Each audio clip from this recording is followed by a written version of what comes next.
জনাব ডাক্তার ইউনূস সাহেব, আপনি একজন গুণীজন, আপনি নোবেল পুরস্কার পেয়েছেন।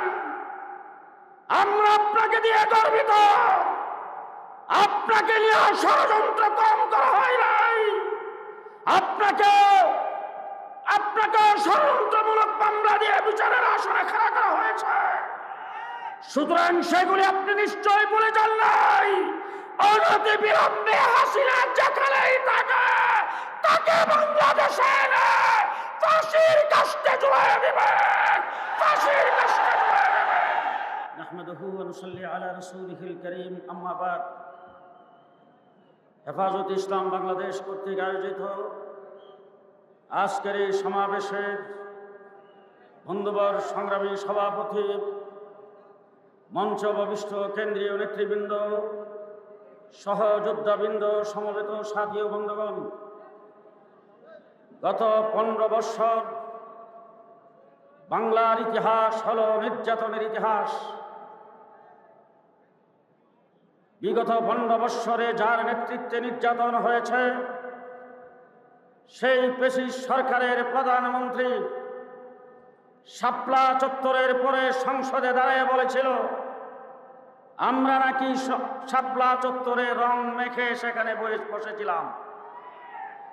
পুলিশ দেখে আমরা দৌড়াদৌড়ি করেছি, আমাদের শরীর থেকে রক্ত পড়ে রাস্তা রঙিন হয়েছে। আজকে এই জায়গায় দাঁড়িয়ে পরিষ্কার ভাষায় বলতে চাই, যারা কথাই বলতো খেলা হবে, আজকে তারা কোথায়? গতকাল নারায়ণগঞ্জে গিয়েছিলাম, খেলোয়াড়কে কোথাও দেখি নাই। তুলা রাশি দিয়ে পালার পানি চালান দিয়েও পাওয়া যাচ্ছে না। সংগ্রামী সাথী ও বন্ধুগণ, পিলখানার আর্মি অফিসারদের হত্যা করে দেশকে কার্যকর রাষ্ট্রে পরিণত করতে চেয়েছে, দাবিদার রাষ্ট্রে পরিণত করতে চেয়েছে। পিলখানার প্রত্যেকটা অফিসারের হত্যার বিচার প্রকাশ্যে করতে হবে। 2013 সালে শাপলা চত্বরে তাজ্জুদরত জিকিররত আলেম ওলামায়ে কেরামের উপরে নির্বিচারে গুলি চালায় যে শেখ হাসিনার নির্দেশে হত্যা করা হয়েছিল, শেখ হাসিনাকে ধরে এনে প্রকাশ্যে ফাঁসির কাস্টে ঝুলাতে হবে। বর্তমান তত্ত্বাবধায়ক সরকারকে ধন্যবাদ জানিয়ে বলতে চাই,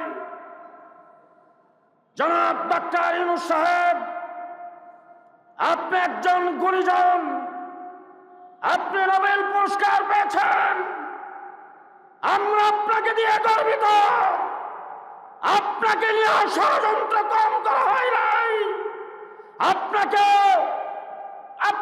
ষড়যন্ত্রমূলক মামলা দিয়ে বিচারের আসনে খাড়া করা হয়েছে। সুতরাং সেগুলি আপনি নিশ্চয়ই ভুলে যান নাই। অনতি বিলম্বে হাসিনা যেখানেই থাকে তাকে বাংলাদেশে এনে ফাঁসির কাস্টে ঝুলিয়ে দিবেন, ফাঁসির কাস্টে ঝুলিয়ে দিবেন। সংগ্রামী সাথী ও বন্ধুগণ, সংগ্রামী সাথী ও বন্ধুগণ,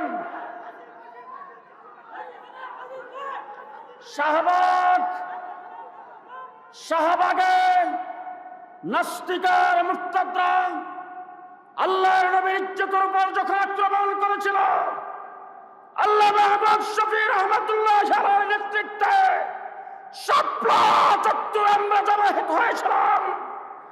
আবার দেশ জাতিকে সুরক্ষার জন্য, রাষ্ট্র গঠনের জন্য, ইসলামকে টিকে রাখার জন্য আবার প্রয়োজনে কাফনের কাপড় নিয়ে শাপলা চত্বরে জমায়েত হতে হবে, শাপলা চত্বরে জমায়েত হতে হবে। নাসরুম মিনাল্লাহ, ফাতহুন করিম, ওয়া বাশশিরিল মুমিনিন। আসসালামু আলাইকুম।